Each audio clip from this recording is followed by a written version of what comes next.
ရေအောက်ကဟေးစော်တဲ့သူတွေတလားကိုဒေါ်လာ9000ထိဘာလို့ရနိုင်လဲဆိုတဲ့အကြောင်းရင်းဟာဒီရေအောက်ကဟေးစော်သမားဟာရေပေါ်ကိုပြန်ရောက်တာနဲ့သူ့ဝတ်ထားတဲ့ရေငုတ်ဝတ်စုံတွေကိုချက်ချင်းချွတ်ပြီးတာမဏိအချမ်းတစ်ခုတည်းကိုအပြေးအလွှာဝင်သွားရပါတယ်ဘာလို့လဲဆိုတော့ခဏလေးနောက်ကျသွားတာနဲ့သူ့အသက်ကိုဆုံးရှုံးသွားစေနေလို့ပါ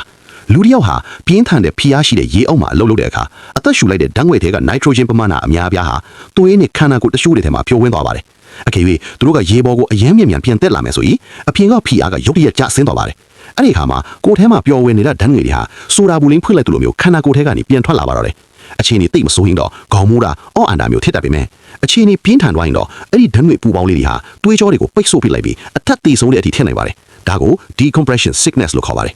အဲ့ဒီ decompression chamber ရဲ့ရည်ရွယ်ချက်ကတော့ခန္ဓာကိုယ်ထဲကအန်တရာယ်ရှိတဲ့ပူပေါင်းတွေကိုသွေးထဲမှာပြန်ပျော်ဝင်သွားအောင်ဖိအားကိုအရင်ဆုံးပြန်မြင့်ပေးဖို့ပါအဲ့ဒီနောက်မှာတော့ nitrogen ဓာတ်ငွေတွေကိုခန္ဓာကိုယ်ထဲကနေပုံမြန်မြန်ဆွန့်ထုတ်နိုင်အောင် oxygen အဆင့်မြင့်မြင့်ကိုရှူရှိုက်စေပါတယ်အဲ့ဒါပြီးမှဖိအားကိုစနစ်တကျသတ်မှတ်ထားတဲ့အချိန်စရာအတိုင်းတဆင့်ချင်းစီပြန်ရွှတ်ချပေးတာပါဒါဟာလူကိုချက်ချင်းတည်စေနိုင်တဲ့အခြေအနေကနေဘေးကင်းအောင်ကဲ့တင်ပေးတဲ့လုပ်ငန်းစဉ်တစ်ခုပေါ့ကဲအခုဆိုရင်တစ်လကိုဒေါ်လာ9000ဆိုရင်ရောတငယ်ချင်းတို့ရောလုနိုင်ရလားဗျာ